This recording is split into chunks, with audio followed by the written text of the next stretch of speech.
Welcome back to the Peer Perspective Podcast. I'm your host, Kavin Blaircom.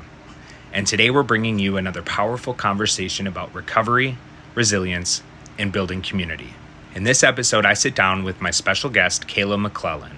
Kayla is the co-founder of People for the People and a person in recovery from severe depression and alcohol misuse. She shares openly about her personal journey, what it took to find healing, and how she's now chasing her mission to create real change in her community. Kayla talks about the work she's doing to bridge gaps across the Northwoods and how she's building spaces where others who are struggling can feel seen, supported, and connected. Her story is both inspiring and practical, and I think you'll walk away with a deeper understanding of how lived experience can transform not only an individual's life, but also an entire community. So let's dive in. This is the episode 38 of the Peer Perspective Podcast with my special guest, Kayla MacLellan. So again, I appreciate you making the drive down to meet with me. It was so Hayward is about two hours away? Yeah, it's about 2 hours and 20 minutes. Okay, so it's a hike. Yeah. Anything in northern Wisconsin is a hike. Yeah, I know. That's the thing is we're like everything's so spread out that you have to drive to get anywhere. And I mean, I guess we're like 30 minutes out of the Twin Cities, so right. We're pretty close to things. But I get it. So, I guess typically I'm gonna go and I'll record a nice intro. Okay. Like after we talk and after I get to know you a little bit. But if you want to maybe start there, share a little bit about yourself, kind of maybe some background, educational experience, anything like that you think is relevant? Sure. So I guess I started noticing a change in my mental health when I was 12. Okay. My grandpa died when I was 12, and I was one of the closest grandchildren to him. And I don't really remember much of how I was personally before then, so I must have suppressed it or whatever. Sure. I even have diaries from back then of being 12 years old and saying I wanted to die. So, and my parents noticed a change. However, back then in the early 2000s in small town northern Wisconsin, mental health help wasn't really a thing. Sure, yeah. So I kind of just lived my teenage years depressed. Right. And then when I got into high school is when I started drinking and everything with friends. But then when I was 18 and graduated high school, I had a lot happen at one time where I was in a domestic violent relationship. My parents were divorcing at the same exact time as that was going on. So everything kind of spiraled from there. Sure. Yeah. So when would you say, I mean, it sounds like there's a lot happening at once, but when would you say, we talked a little bit about that on the phone, your experience with substances and stuff. You don't necessarily identify as an alcoholic or an addict, but you feel like that there were some intersections there with. Yeah, I'm aware that I have an addictive personality because gambling addiction runs in my family. Oh, sure. I have that. Okay. I'm fully aware of that. Hey, I can relate. So I was definitely dependent on alcohol in my early 20s, that if I would have continued going down that path and using it as my coping skill, I would have ended up an alcoholic for sure. Yeah. So for me, my turning point, and I mean, I feel like I always struggled with mental health, and that's kind of why I started using alcohol and drugs was to cope. It was to self-medicate or whatever. But it didn't really seem like it became a problem until after high school, until I started getting in more serious adult problems. Can you talk maybe about some of the turning points that you experienced and when you realized this isn't maybe quote unquote normal? Sure. It actually took me a long time. So November 11th of this year will be 2 years I've been 100% sober of alcohol. Congratulations. So thank you.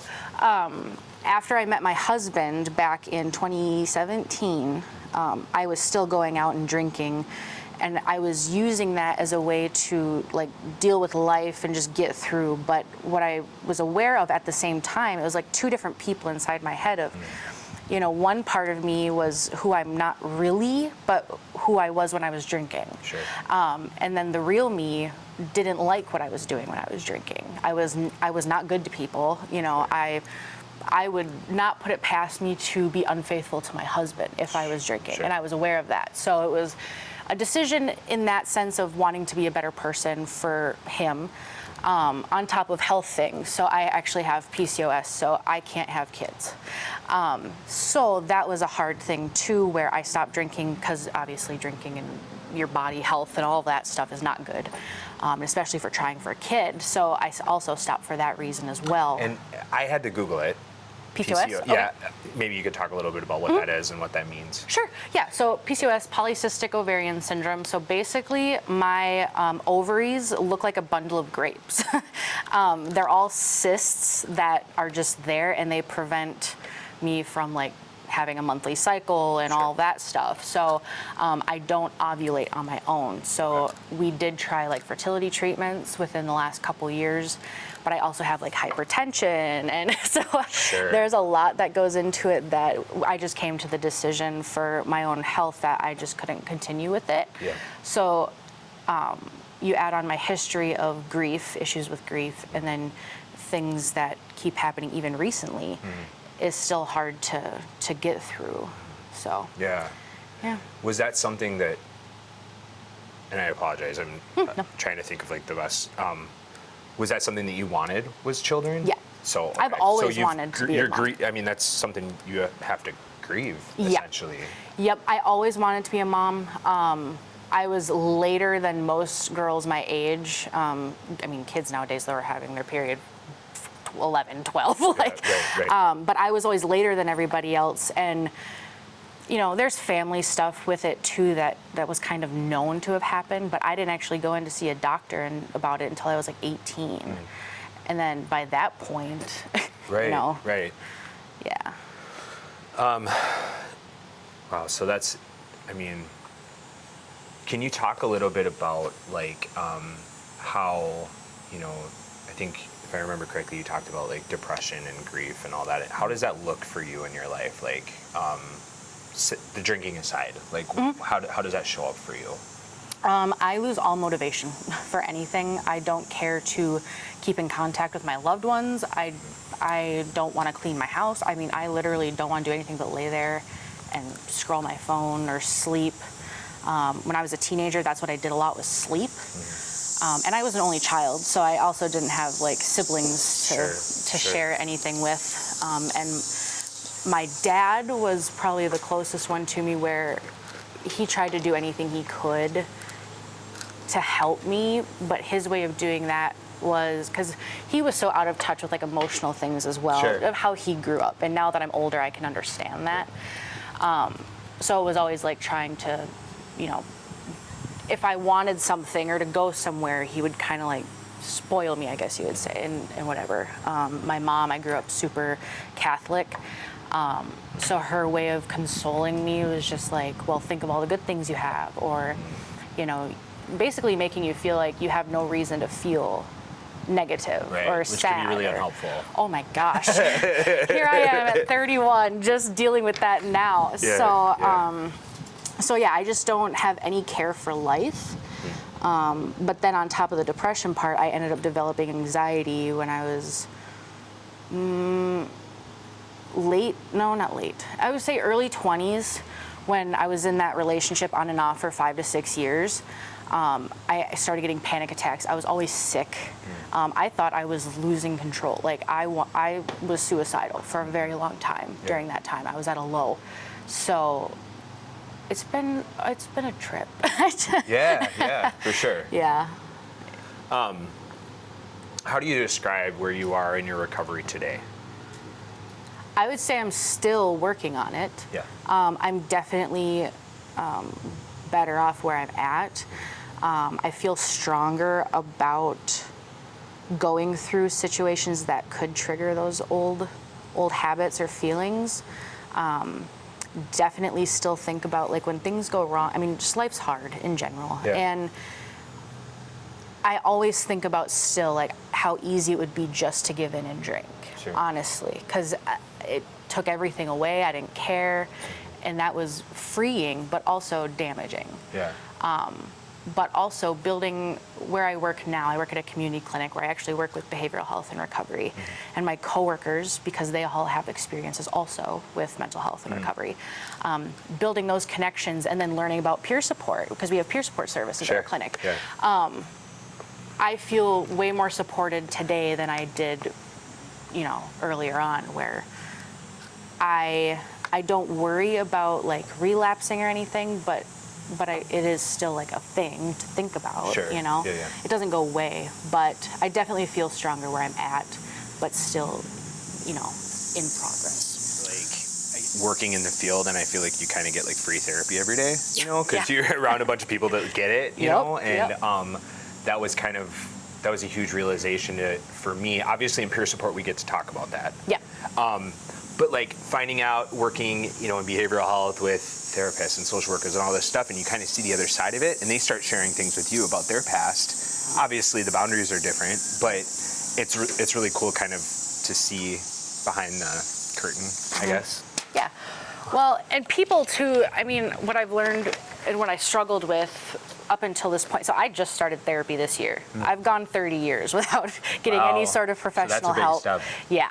So, but what I'm learning is I struggled with validation. I wasn't getting validated from like my mom or my dad or whoever. So building those connections with people that get it, in a sense. Maybe we don't understand each other, word for word, because everybody's experiences are different. Right. How they perceive it is different.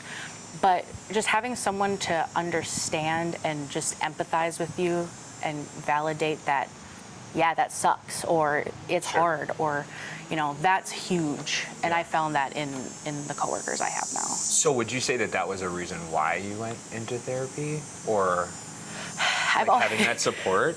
Or what was like the turning point for you? Yes, I think they definitely helped push me into actually doing it. Sure.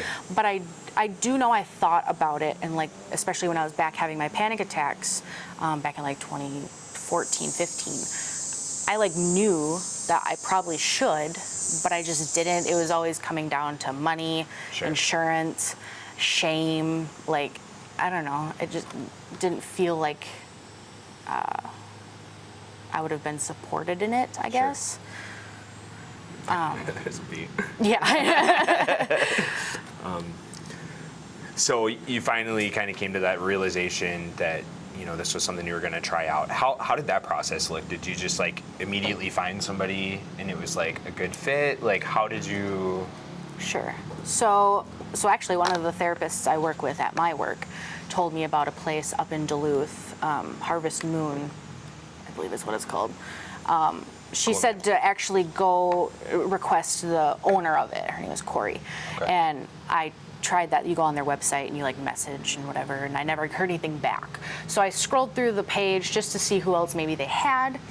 And I found one that I see now, and she's the first one I've ever seen. And so far, I was hesitant at first just because she's obviously younger than me, and I can understand, and working with clients, a lot of times we get asked, how old are they?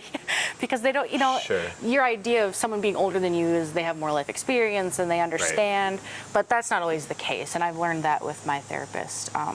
So yeah, I've only had the one, and so far I'm good. We've been seeing each other now for a few months. Oh, awesome. So yeah, but I know it's not easy for everybody to find just one person. Yeah. What would you say to somebody who maybe is like on the fence, or maybe they've kind of had similar experiences to you where they didn't feel supported? Like, what would you say to someone who's maybe thinking about going to therapy? I would say, why not give it a try? What do you have to lose? Yeah. Honestly, if it doesn't work, it doesn't work. Yeah. If you don't like it, then don't go again. But it's definitely not going to get any better if you don't try. Right. So it's okay if it doesn't fit and you need to stop. You're not a quitter if you stop going. Yeah. And I can definitely relate to that sentiment. Like, I tried therapy throughout my life, and for whatever reason, it wasn't the right time, or I didn't have a good connection with the person, and then I actually got court ordered when I was in drug court to do therapy, and I really liked the person.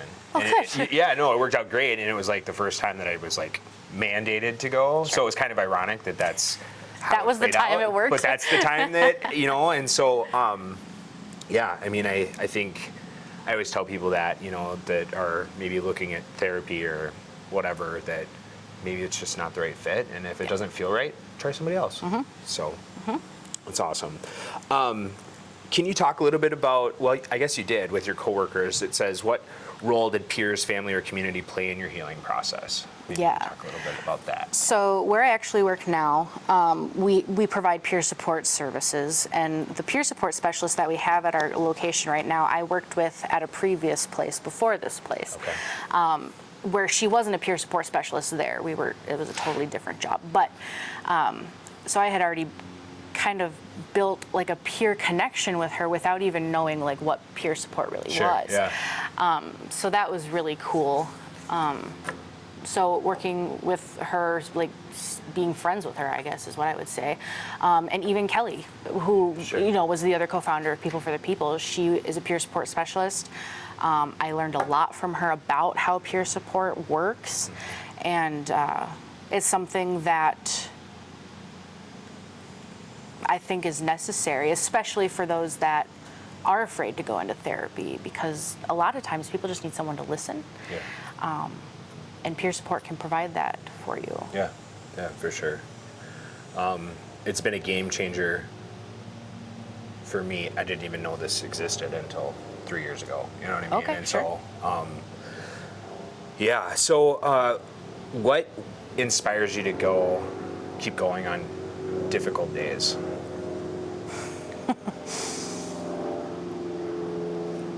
Honestly, I don't know.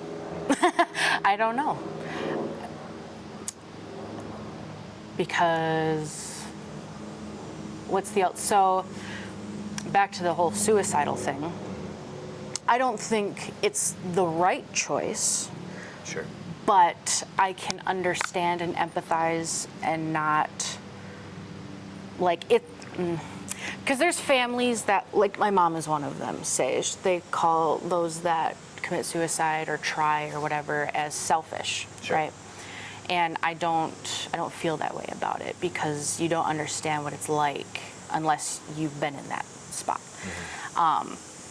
But I know deep down somewhere that I don't want that for myself. So really the only other way is to just keep going. Sure. You know, whether it's just getting out of bed for the day or, I don't know, waking up and staying up. But I definitely would say recently would be the supports that I've built with a few coworkers. Okay. They are definitely my huge support as far as if I'm not feeling it for the day, I'll just reach out to them and they'll say like, that's fine. Literally validation is the biggest thing that I've struggled with, and I get that now. So. Maybe this is a good segue. So I got nosy and I was looking on the website and I see, are you currently in school? So I graduated this year with my bachelor's. Oh. And then thank you. I was set to go for my master's in January. Okay. But however, the way that things are going with the education system and funding and the government, I've gotten a thing now. So I got awarded financial aid. I accepted it, and then after that happened, I got an email saying that they froze it because FAFSA had realized that they had paid me too much from my last one. So I have to pay that back before they. So right now it's kind of like in the air if I'm going to go right now for my master's. Okay. I would like to, just because getting a job in the field or area that I really kind of want to requires it. Sure. So, but yeah, no, I graduated with my bachelor's though this year. And what did you go for? I went for a psych major and criminal justice minor. Got it. Cool. Yep. Okay. So, and fun fact that I didn't know till recently is financial aid doesn't cover like you have to get straight loans to get your master's, right? Yeah, they don't have Pell Grants anymore. Yeah, they're so. Yep. So, me and my wife are both hoping to go for social work, so be able to do like therapy and stuff. So that's kind of the long-term goal. The goal. We'll see. Yeah. Well, that's awesome. And then you also are a substance abuse? I got my technical diploma in substance abuse counseling. I didn't do the hours that you need to get the licensing, because at that point I had decided to go on for my bachelor's. So I was like, well, after I get done with all of that education, then I'll go, and get the hours. But here we are. Yeah. No, I can relate. That was one thing. Like, it sounded really good when I started school, and I feel like that's a foot in the door. And then the more that I'm learning, and the more that I don't want to sit in an office and do that. I would rather be out in the community and like. Yes. My end goal was I want to work in prisons. Oh, cool. And work with the criminal justice system. That's awesome. Yeah. And maybe that's a good segue. So how did People for the People kind of come about? And maybe you could spend some time talking a little bit about the work that you guys are doing in the Northwoods. Yes. So People for the People started technically by just a group of some of us coworkers at where I work now, talking about doing a recovery celebration or awareness event in our area, Sawyer County, because there really isn't anything in our area. And we have a location in the Bayfield area, and they have an annual recovery event up there. So my manager had said, maybe we could try doing this, and then I kind of just took over the planning for it. So my coworker now is who actually started it with me, planning it, and then we reached out to Stone Lake Fire Department to be a sponsor because they were a 501c3 and we needed that to do fundraising. Sure. Yep. And we picked them because I actually grew up in Stone Lake. My dad was on the fire department since I was a kid. Oh, cool. So I was familiar with them. So they agreed. So we worked under them. We did some fundraising events that did not go well at all. That was really hard too, to try and stay motivated to keep going when they don't go well. Right. So then we did that first event at the fairgrounds in Hayward. And then we thought about trying to become our own nonprofit to be able to do the fundraising without needing to go under someone else. Sure. And then that's when Kelly had stepped in more and wanted to take it further as far as one day growing to being peer support providers and all of that. So her and I jumped together and did all the paperwork and building of the nonprofit status, and went from there. So the whole idea originally was just to do an annual recovery event to give a space for those in that community. And when we say recovery, we don't mean just substance use. Sure, yeah. Like, it's a broad term. oh my gosh, mental health, domestic violence, sexual assault, all of it is, you recover from that stuff, trauma. So that's been the biggest struggle, I think, for us also growing, is when you say recovery, people automatically assume. Yep.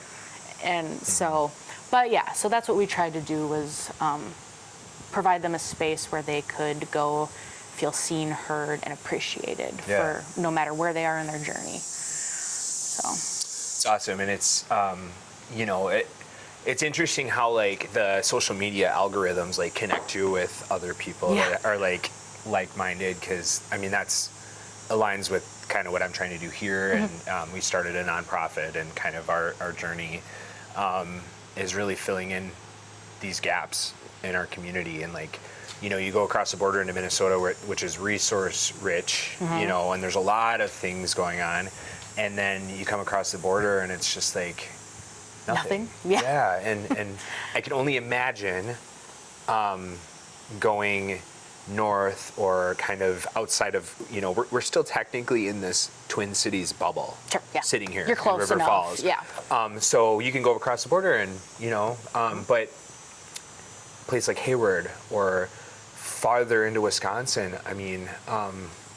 just to know that there's kind of this grassroots effort to make bring these communities together, and I think is awesome. And so, way to go. Yeah, because if you look at a map, if you look up, different resources, whether it's detox facilities or counseling or really anything. You look at a map and they pinpoint different places. Yep.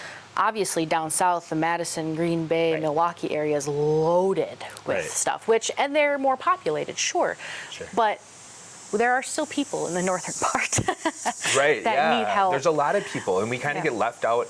I mean, that was part of the reason I joined an organization called Wisconsin Voices down in Madison, and so, kind of bringing that, I don't know, rural Western Wisconsin, Northern Wisconsin voice, like, hey, we're here too. Yes. And so I just think that that's awesome. There's other organizations that are, coming together. So I'm glad that we were able to connect. Can you maybe share an example of how you've seen peer support make a difference in someone's life? I mean, you actually shared a personal experience, but maybe in clients or at your organization? Yeah.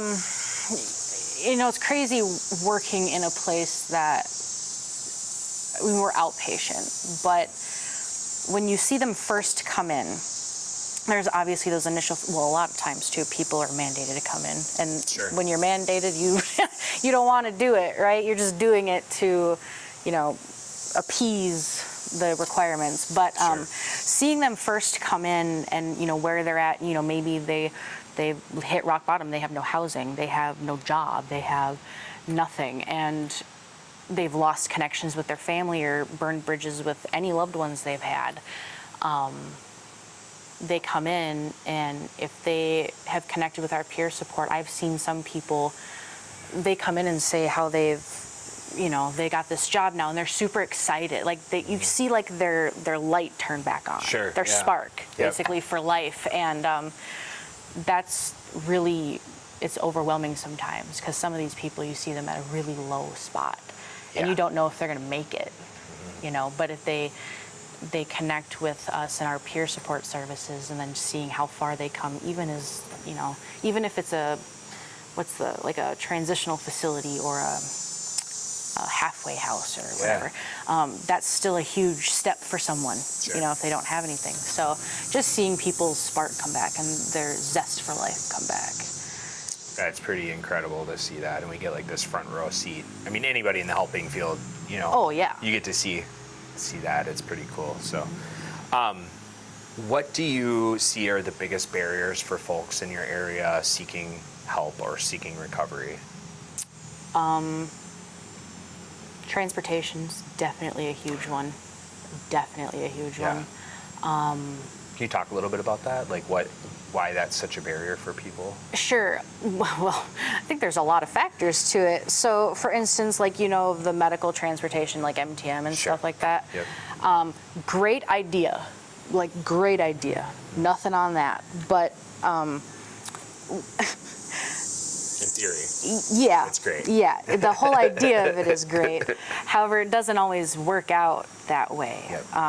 Or they only run certain hours. Well, someone's show medical up, need. or... Yeah. Oh my gosh. I know. Yep. Or, and so what we've kind of adapted is if they call to, because sometimes, people forget to make their rides or whatever it is, so they have to call, and confirm they need to be there for that appointment. And it's yes, why would a medical appointment not be needed? Right. So I would say transportation and the lack of actual availability in our area as far as methods of transportation. Yep.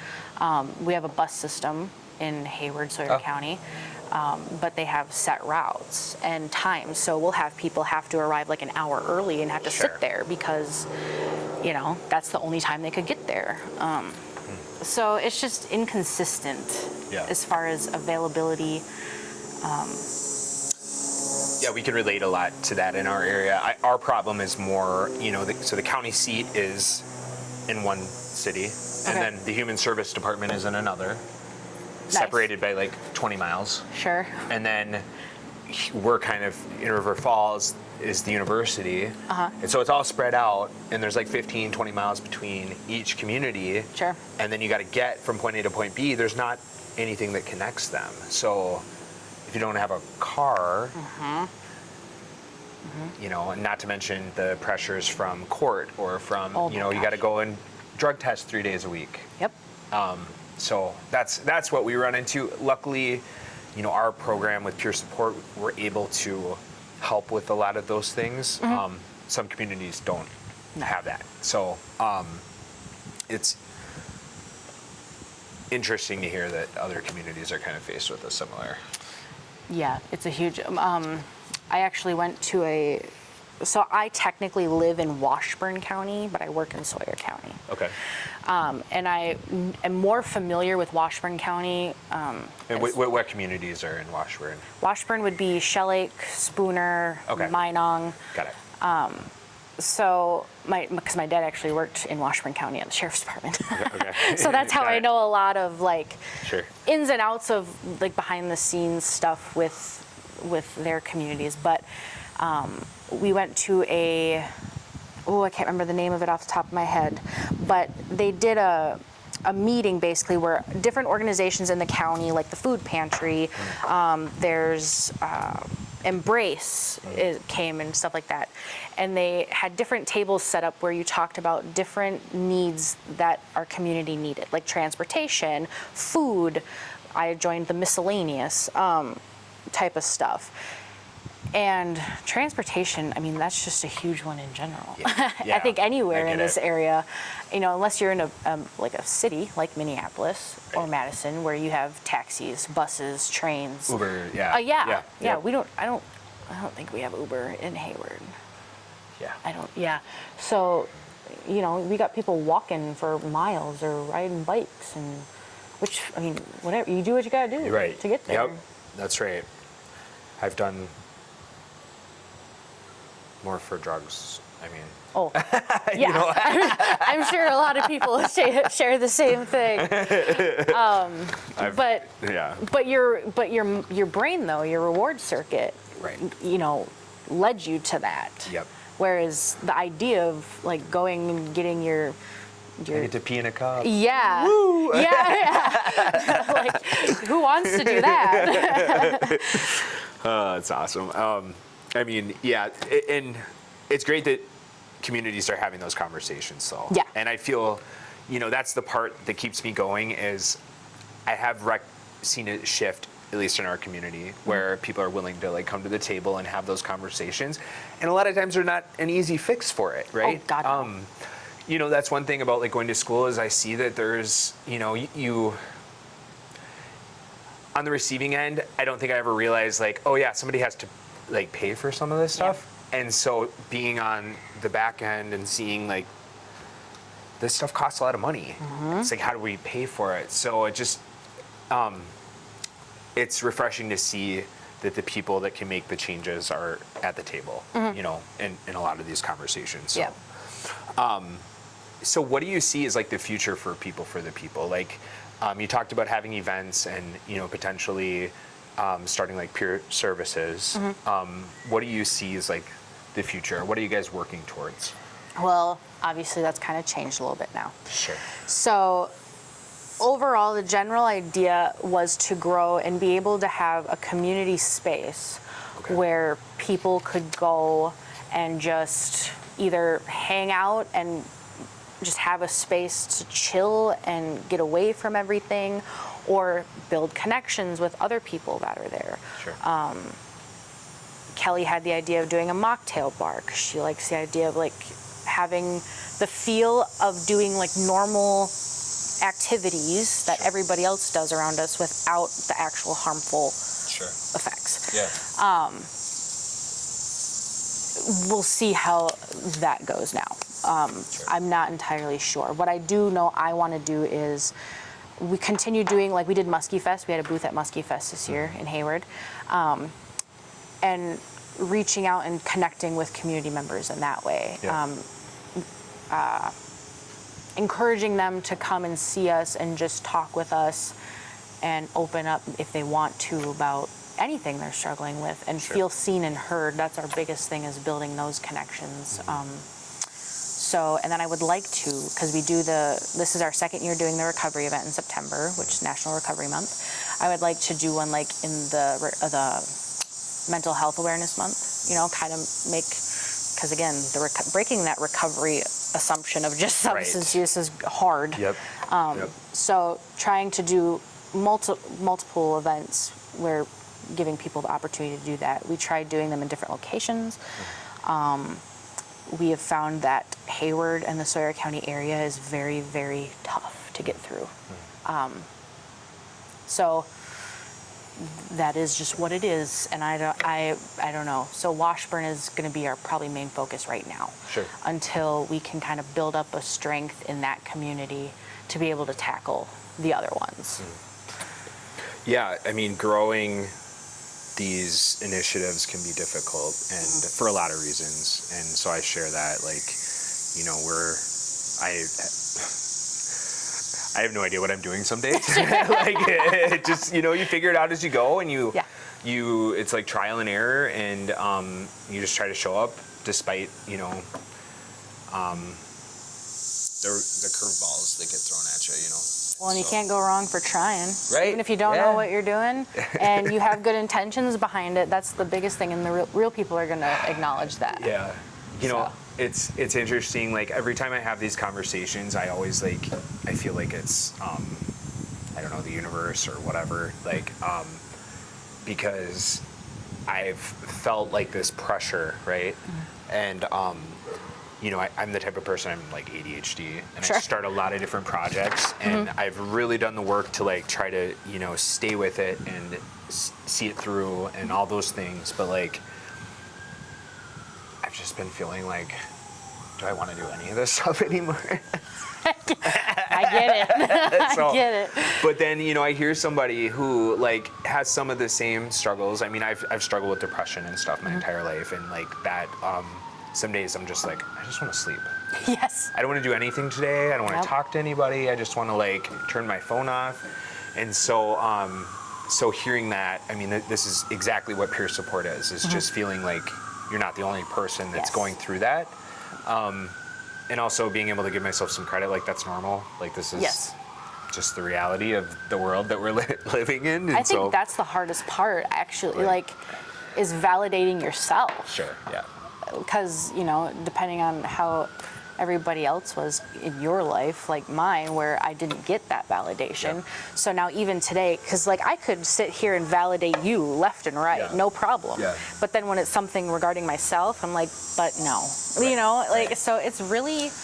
Yeah, and it doesn't really matter what, for me, like, people can literally tell me exactly what I want to hear and give me 25 minutes or something, and I'm going to convince myself that, well, maybe they didn't mean it that way. Sure. Or, like, so, like, but now you share your experience, and I see myself through that.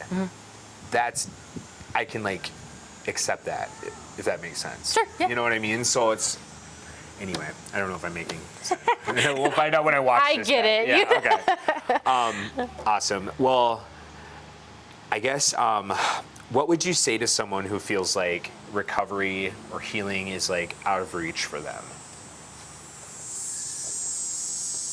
I can understand why they would feel that way, because no matter, I guess, where you live, even if it's in a city, life is just hard. It just is. But I would strongly encourage looking into your own communities as far as peer support, because honestly, even if you are hesitant to go to therapy or reach out to a professional, I mean, not that peers aren't professional, but you know what I'm saying, with the lived experience versus sometimes these therapists haven't gone through some of the stuff that we have, Yep. Although I think everybody has their struggles. Yep. They just don't, just whether they talk about it or not. But I would look in your communities as far as what type of events are happening, because I think a big thing too is obviously there's AA, there's all those types of groups and stuff that doesn't fit everybody. Sure. So, and that's kind of what People for the People is trying to do. We're all encompassing, regardless of your religion, your whatever you're struggling with, all of that. So I would definitely look in community resources as far as nonprofits, organizations. Wisconsin Voices is wonderful. Yeah. I came across them through doing People for the People. Kelly connected with them. They're really cool. And then I don't know how you must have came across our page somehow. Yeah, that's just the universe. Yeah, I don't know. I had no idea. I think I saw the recovery picnic, and sure. then we had our event out in Baldwin. Yep, I went to that. And we must have missed. I was. You were busy. Yeah, I was running. There was a lot of people, and I'm socially anxious. I didn't know anybody there, because obviously driving 2 hours. But what was really cool, I will say about that though, is a lot of those people obviously knew each other. Yeah. And whether they were from different organizations, they all, I don't know, it was like one giant family feeling. That was really a good feeling. It was smaller of an event, but that kind of gave me hope as far as our event. So this is what I would like to see our communities do, is come together for that. So that was a really cool. Yeah, for the first year, having it in Baldwin, we could have probably had it in New Richmond or something bigger, but I thought it was great, and our expectations were pretty low, Sure. Well, for the first year, you just never know how those things are going to go. So I was really, really impressed with how that went, and I appreciate you making the trip. And I'm sorry we didn't connect then, but and I'm sure you can relate. You just keep doing it until eventually people start showing up, and they will show up. You give them a space, and I got that validated too at that event. Also, I can't remember the booth. The first one right on the entrance there. Anyway, I was talking to her. I made a couple. The mental health task force. Yes, yes. Talking with her, she said the same thing. The run or whatever they do. She said, even now, sometimes it's not a good turnout. She's like, you just gotta keep going. And I was like, that is really reassuring to hear, because it is hard when you have. I mean, I tell you, our fundraisers last year did terrible. So you have that feeling of our community doesn't care, the people don't care. But hearing other organizations that are bigger now say that they struggled, that's a huge validation and reassurance.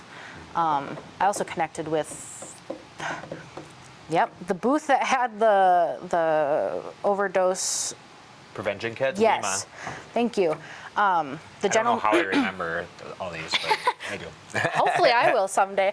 But I had a good conversation with them, because he had said that he had been in prison for 4 years and whatnot, and seeing where he was and where he is now. And it was really cool to listen to him. And it was a cool event. Yeah, this is awesome. Yeah. So, you've kind of talked about some of the challenges that you face, when you try to start an effort, whatever that looks like, whether it's nonprofit or breaking into the peer space or going back to school. What would you tell someone who's considering jumping into it? So I have a background in sales. That's what I did. Interesting. And I left that. And it was because it was really high stress. I felt like it was kind of the same feeling as like chasing drugs, you're always looking for that dopamine hit. And it just wasn't healthy for me because it was like this all the time. And so I decided to go back to school. A lot of stuff happened in between then, but I went back to school and I really just like the space and human services and, maybe you could just share what would you tell someone who's maybe considering making a career change or pursuing their dream? Sure. I guess again, it's kind of and I guess in some instances there are things to lose, right? So research it, reach out to somebody, in that field, see about shadowing, or even if you have questions about it, ask them questions about it. People are more willing to share and help than I think people realize. But if it's something you're really, really sure about, we change things, like you said, you changed your path. It changes all the time. I mean, that's just like going to college. You start with one intention, and then as you're going in there, you're like, that's not for me. Right. And then you go, life's all trial and error, live and learn. And, you know, worst case scenario, you join it and it ends up not being what you want to do, then guess what? You have the freedom to choose something else you want to do. Absolutely. Yep. Well, I really appreciate all this. I'm going to include all of your organization's information in the description. Okay. And, Thank you. you know, I'm really excited to share this conversation with everybody. I want to give you kind of this last opportunity if there's anything that you feel like you want to share, or some people end with words of encouragement or some wisdom from your journey. Okay, well, I would say even if you feel like you're not worthy of understanding, connections, love, whatever it is, everybody is. And there is somebody out there, or a group of people even, that are willing to accept you where you're at, no matter where you're at in your journey. That's one thing, People for the People, last year we had said, no matter where you are in your journey, whether you haven't made the decision to do recovery yet, you could still be using and whatever else, or you're just starting, and that's a very vulnerable spot in the recovery journey is when Right. you're starting. Or if you're a loved one who has suffered, with someone, a loved one that has, used or lost their life to that, or mental health struggles. We're all humans. We need to treat each other as humans and treat people how we'd like to be treated. Also, that's something I was told as a kid. That is so true. Yeah. So your mind is going to tell you you're not worthy, but you definitely are, I would say. Good stuff.